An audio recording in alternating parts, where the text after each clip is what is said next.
Radio Cultural Paraiseña tiene el agrado de presentar Micrófono Viajero, un programa que recorre nuestros pueblos, tertulias, entrevistas e historias todos los sábados al ser las 5 de la tarde, solo aquí por radioculturaparaíso.com.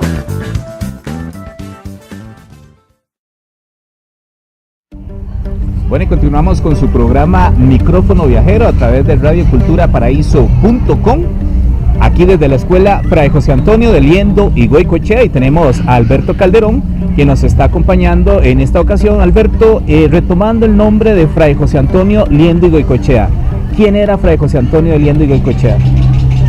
Bien, Fray José Antonio es un ciudadano cartaginés.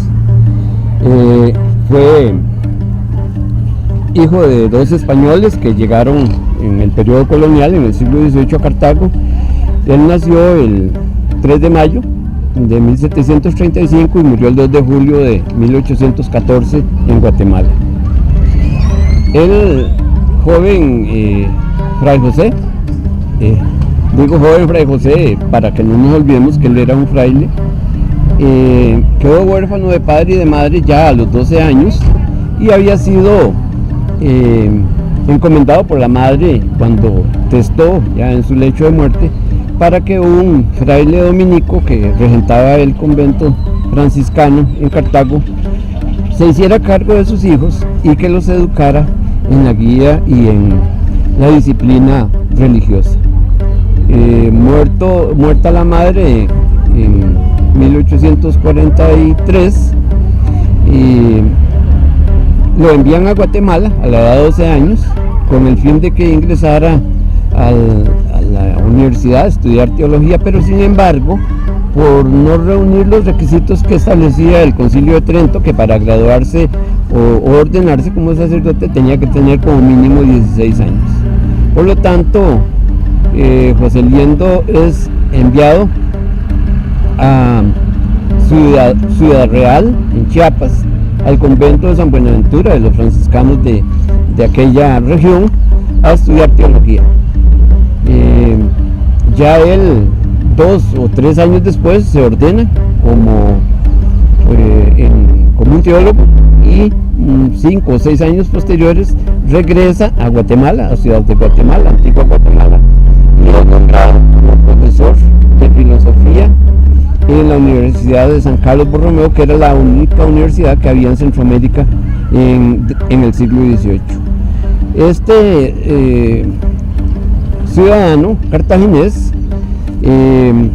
curiosamente, aunque en la casa de materna existían algunos sacerdotes, o por lo menos un sacerdote dominico, y el albacea que tuvo que hacerse cargo de él era un sacerdote dominico, él tomó los hábitos franciscanos.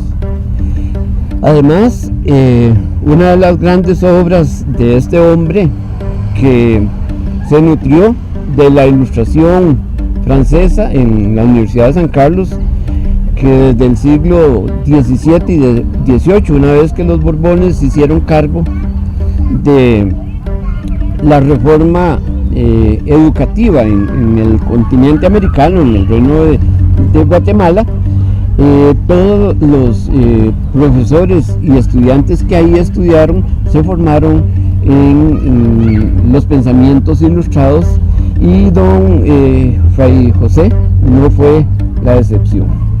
Curiosamente, aunque él fue formado en los principios filosóficos de la escolástica, él toma la filosofía moderna, por ejemplo de Bacon y de Descartes, y sigue al abad Noyet, que es un teólogo, y esto lo va a llevar a una filosofía moderna, contemporánea, y a una educación y un establecimiento de normas modernas en la educación en Centroamérica.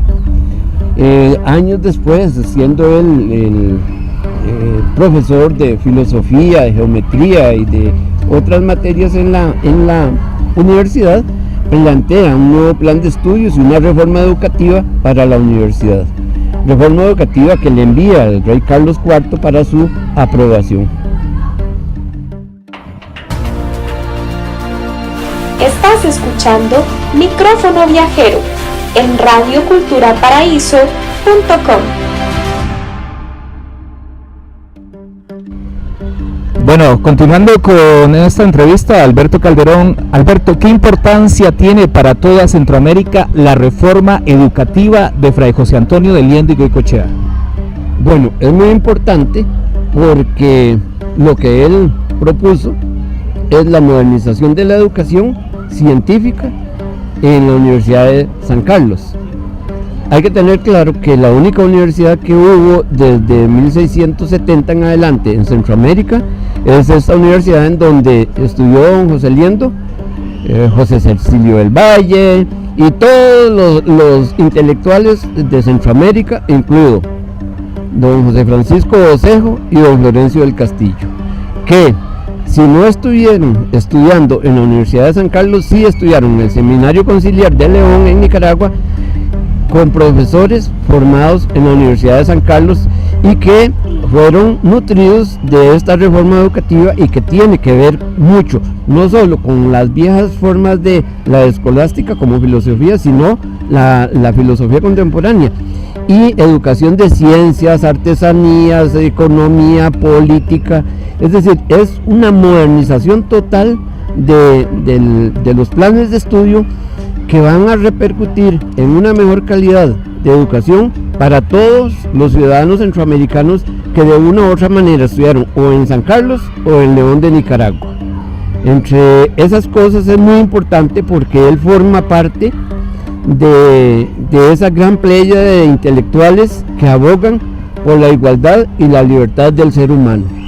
Entre unas de sus cosas, aparte de la reforma, incluso solicita al rey Carlos IV abogar y defender los derechos de los ambos y de los mestizos. Es muy importante porque todos los que se nutrieron en Guatemala trabajan en el Seminario Conciliar y de ahí muchísimos centroamericanos de Honduras, de El Salvador y de Costa Rica estudian en este seminario y es la base de la educación de grandes líderes políticos, educadores, religiosos, etcétera, etcétera, y que ha tenido nuestra patria, incluidos, como ya dije, Osejo, que era el nicaragüense, y don Florencio del Castillo, que se nutre en el Seminario Conciliar de León.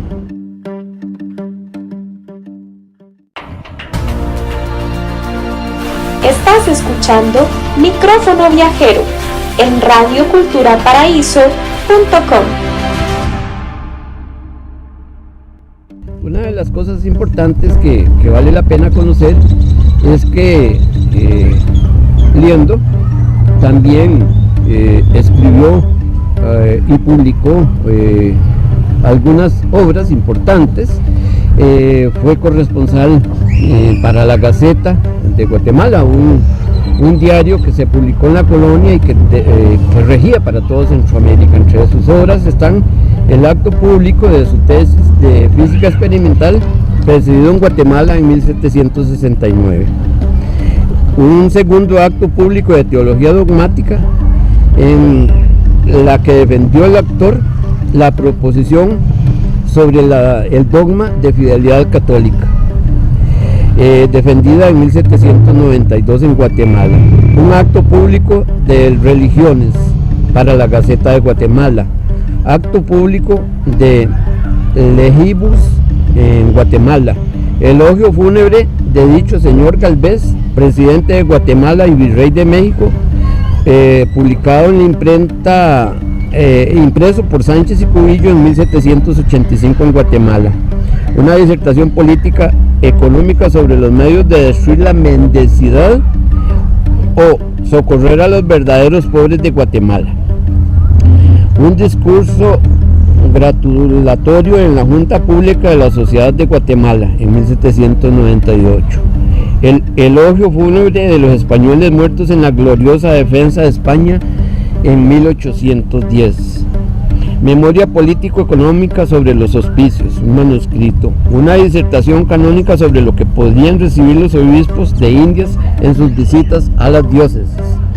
una memoria sobre el trabajo de los indios, publicado en la Gaceta de Guatemala, cátedras y plan de estudios para la Universidad de Guatemala, publicado en la revista de Archivos Nacionales de Costa Rica en 1938, una relación sobre los indios de Pacura, también publicado en los archivos por los Archivos Nacionales, aprobación de la obra breve relación de la solemnidad con que se recibió en Guatemala el Real Sello de Carlos IV, carta a Fray Ramón Casaus en Salazar y Ramón en la historia del desenvolvimiento, carta a puntos suspensivos en Vallejos en historia de Honduras, curso de física, o sea, nueva filosofía, enviada al rey en el catálogo del archivo de San Francisco de Guatemala, clasificado en 1787, es un manuscrito, y carta al rey Carlos IV sobre el trato que debía darse a los ambos y mulatos. Esos son algunos de los escritos que conocemos, existen sobre Fray José de Liendo y Goicoechea e Inza.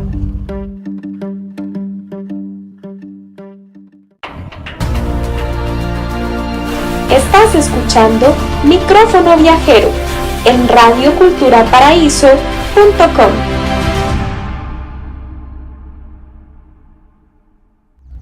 Estamos aquí en su programa Micrófono Viajero desde la Escuela Goicoechea de Paraíso, frente a una de las obras de arte del artista paraiseño Felo García. Yo quisiera que Alberto nos explique el sentido de esta obra. Muy bien. Bueno, como decís, es una obra realizada por el artista paraiseño conocido como Felo García, o sea, Rafael Ángel García Picado, que es un ciudadano paraiseño, nació en 1928, para tener datos de Felo. Él, como arquitecto que trabajaba para el Departamento de Construcciones del MOP en 1960-64, cuando se dio el proceso de la construcción de esta escuela, como él era artista y era el diseñador y el director de ese departamento de construcciones, tomó la decisión de solicitar si le daban permiso de donar una obra como este mural, a la comunidad de Paraíso.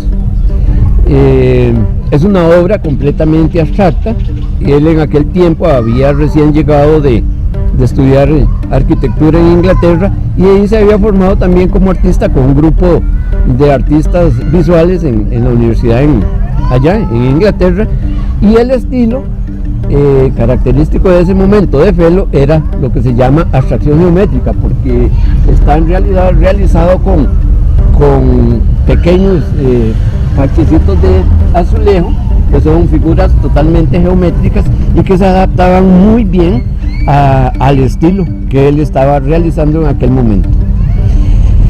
Cuando uno ve el mural, y muchos nos han preguntado y nos hemos preguntado cuando no sabíamos qué era, es una pared decorada con azulejos y punto, y por eso los paraiseños tampoco le han dado muchísima importancia a esta obra, pero es una obra muy importante dentro, digamos, la historia del arte costarricense, porque es única en este estilo de lo que se conoce como muralismo en Costa Rica. Es una obra abstracta que representa una ciudad, es un paisaje urbano en donde tenemos que volar la imaginación viendo edificios que están diseñados y representados a través de estos azulejos multicolores. Hay una particularidad que uno dice, bueno, ¿y qué? Pero es que aquí en el jardín, en donde nosotros estamos ubicados, existía un espejo de agua. Es decir, una piletita de concreto en donde estaba llena de agua y que tenía unos reflectores que se encendían en la noche, y entonces los reflectores estaban dentro del agua. Al moverse el agua con el viento, se reflejaban las sombras en el muro, y entonces el movimiento del agua hacía ver que los azulejos se movían como si estuviera un ente vivo. Entonces, por eso es que desgraciadamente, como son las cosas en nuestros pueblos, tomaron la decisión de eliminar el espejo de agua y le cortaron, digamos, la mitad, la parte emotiva, la parte viva que tenía el mural. Es una obra muy significativa, ¿verdad? En ese sentido, por el estilo y por el tema, que representa una ciudad que se movía constantemente gracias a la luz que reflejaba, claro, ese movimiento solo se percibía al anochecer. Desgraciadamente la obra se dañó en ese sentido, pero nos queda el muro. Eso es lo que representa.